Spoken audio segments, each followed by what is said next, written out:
Hi friends, how are you all? Welcome to my channel Padmavati Art Food and Life. Today, onion garlic kara kolambu. Today's special is onion garlic kara kolambu. This is the traditional one.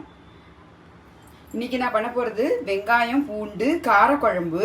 இது காரக்குழம்பு வந்து ரொம்ப ட்ரெடிஷ்னலானது, கிராமத்துலலாம் எல்லாரும் பண்ணுவாங்க. இதனுடைய மருத்துவ குணம், அந்த பூண்டோட மெடிசினல் இது வந்து ரொம்ப வேல்யூ ரொம்ப ஜாஸ்தி. இதனுடைய மெடிசினல் பர்பஸ் வந்து நம்ம சாப்பிட்றதுக்கு ரொம்ப ரொம்ப உடம்புக்கு நல்லது.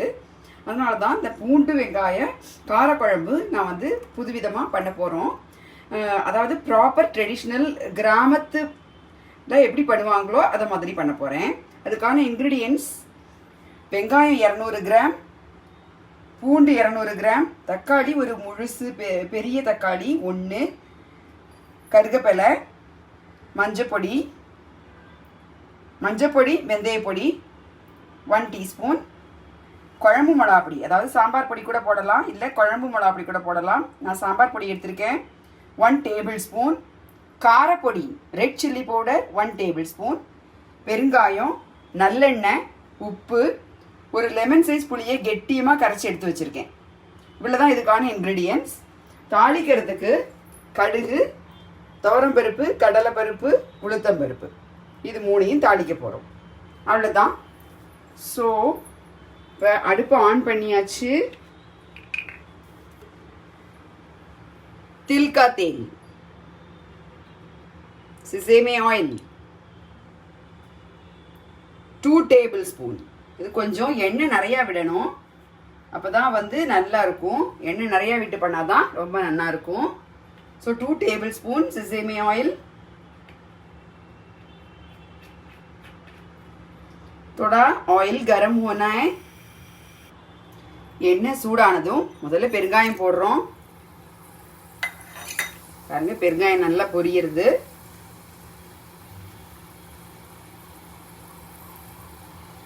மஸ்டர்ட் சீட் 1 டீஸ்பூன், चना दाल 1 टीस्पून, கடலைப்பருப்பு, தூர் தால் 1 டீஸ்பூன், துவரம்பருப்பு, உடத் தால் 1 டீஸ்பூன், உளுத்தம்பருப்பு, எல்லாம் 1 teaspoon. Ingredients is in the description box. இன்கிரீடியன்ட்ஸை நான் டிஸ்கிரிப்ஷன் பாக்ஸில் போட்டு வச்சுருக்கேன். இது ஃபுல்லாக கலர் மாறணும், கடுகு வெடிக்கும். கடுகு வெடிச்சு கலர் மாறும்போது,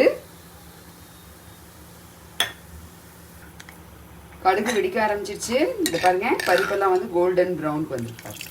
இப்போது இதில் வெந்தயப்பொடி, மஞ்சப்பொடி 1 டீஸ்பூன் போடுறோம். இது உடம்புக்கு ரொம்ப குளிர்ச்சி. இப்போ இதில் ஆனியன் போடுறோம். மஞ்சப்பொடி கருகிடக்கூடாது, அதுக்கு முன்னாடி நம்ம ஆனியனை போடுறோம் first.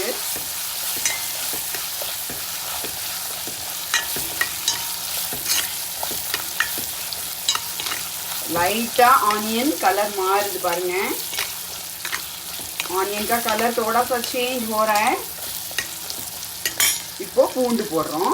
200 gram onion, 200 gram garlic பூண்டு.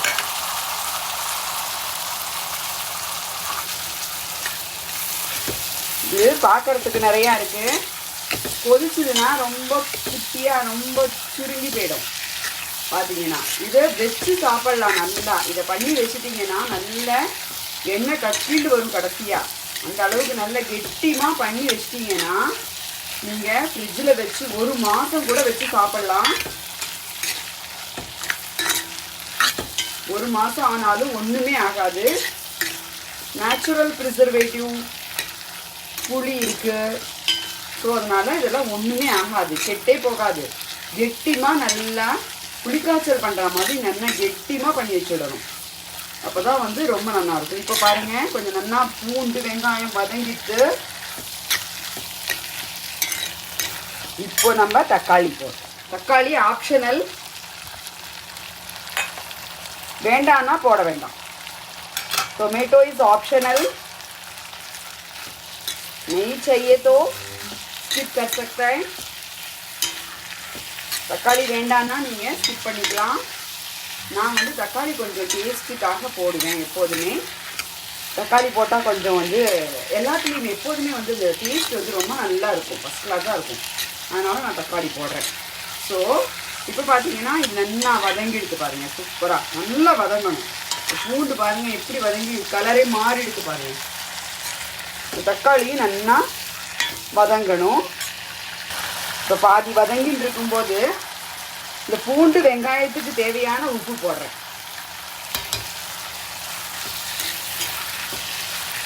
பூண்டு வெங்காயத்துக்கு வேணுங்கிற உப்பு போட்டிருக்கேன். நான் எப்போதுமே சொல்லியிருக்கேன், எல்லா வீடியோஸ்லையும் நான் சொல்லுவேன், சால்ட்டை வந்து நம்ம தனித்தனியாக போடணும்.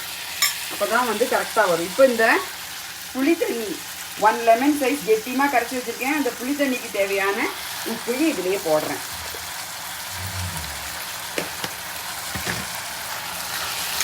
போட்டு நல்லா வதக்குங்க. உப்பு போட்டோடனே கொஞ்சம் தண்ணி விட்டுக்கிட்டு பாருங்கள். ஸோ நல்லா அதனால தான் ஃபஸ்ட்டே உப்பு போடக்கூடாது. கொஞ்சம் நல்லா வதங்கினதுக்கப்புறம் தான் உப்பு போடணும். இல்லைன்னா தண்ணி விட்டுட்டு அது சரியாக வதங்காது அப்புறம். அதனால் साल्टो बाद में डालने का, आधा बॉईल होने के बाद डालने का, नहीं तो वो पानी छोड़ेगा. इसलिए இப்போ வந்து குழம்பு மிளகா அப்படி போடுறேன். 1 டேபிள்ஸ்பூன் சாம்பார் பவுடர்,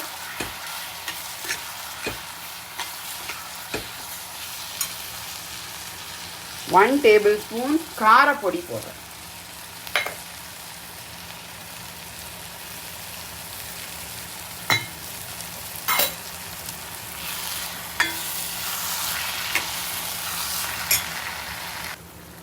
நல்லா கலரி விடணும். இப்போது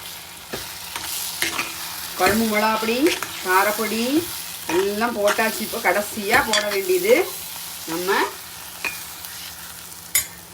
இந்த புளி தண்ணியை இப்போ ஊற்றுறோம்.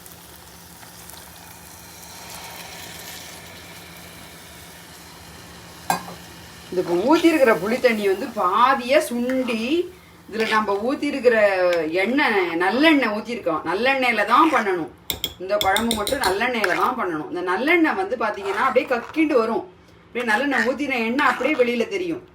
அது வரைக்கும் இதை நல்லா கொதிக்க விடணும். நல்லா அதில் நல்லா வெந்து சூப்பராக இந்த வெங்காயம் பூண்டு இதில் வந்து உப்பு புளி காரம் எல்லாம் உரைச்சிண்டு ரொம்ப நல்லா இருக்கும், ஃபஸ்ட் கிளாஸாக இருக்கும். ஸோ அது வரைக்கும் நல்லா இதை கொதிக்க விடணும். ஒரு 20 மினிட்ஸ் ஆகும்னு வச்சுக்கோங்க. நல்லாவே சூப்பராக வத்த கொதிக்க விடணும் இதை, இந்த காரக்குழம்பு. அப்போ தான் வந்து ரொம்ப நல்லா இருக்கும். திக்காக இருக்குது பாருங்க. இப்போவே கொஞ்சம் திக்காயிடுச்சு.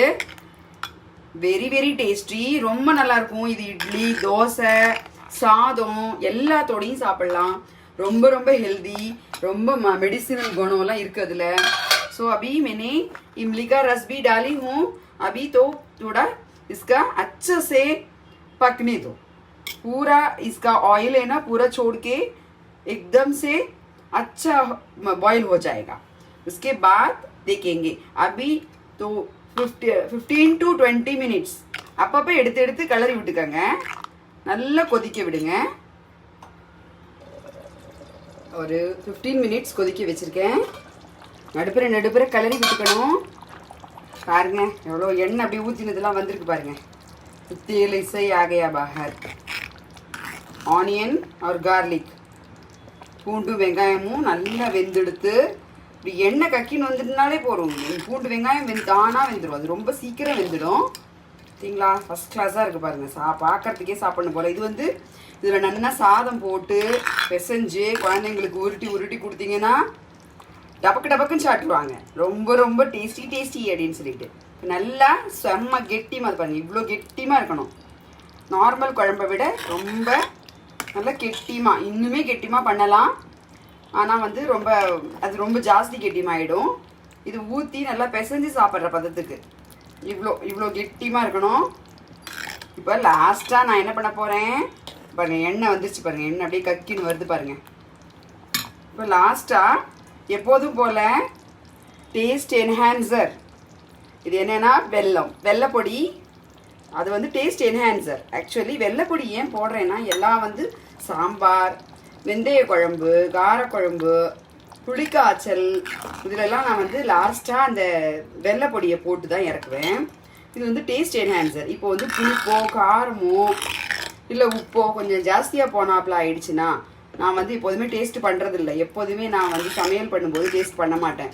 அது என்னோட பழக்கம். ஏன்னா நாங்கள் வந்து சாமிக்கெலாம் இதுக்கெலாம் பண்ணும்போது நெய்வேத்தியத்துக்கெலாம் பண்ணுறச்சே பார்த்தீங்கன்னா அது டேஸ்ட்டெல்லாம் பண்ணக்கூடாது இல்லையா, அதனால் அதே எனக்கு பழக்கம். ஸோ நான் டேஸ்ட்லாம் பண்ண மாட்டேன். கரெக்டாக இருக்கும், தானாகவே அது கரெக்டாக இருக்கும்.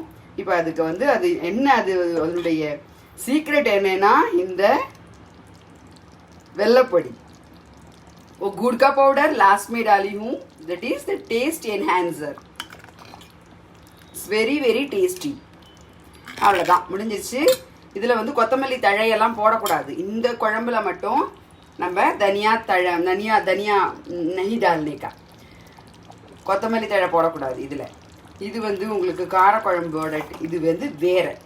ஸோ திஸ் இஸ் காரக்குழம்பு, பூண்டு வெங்காய காரக்குழம்பு, வில்லேஜ் ஸ்டைல் ட்ரெடிஷ்னல் பூண்டு வெங்காய காரக்குழம்பு பண்ணுங்க. இட்லி தோசைக்கு சூப்பராக இருக்கும். குழம்பு சாதத்தோட ஊற்றி பிசைஞ்சு சாப்பிட்லாம்.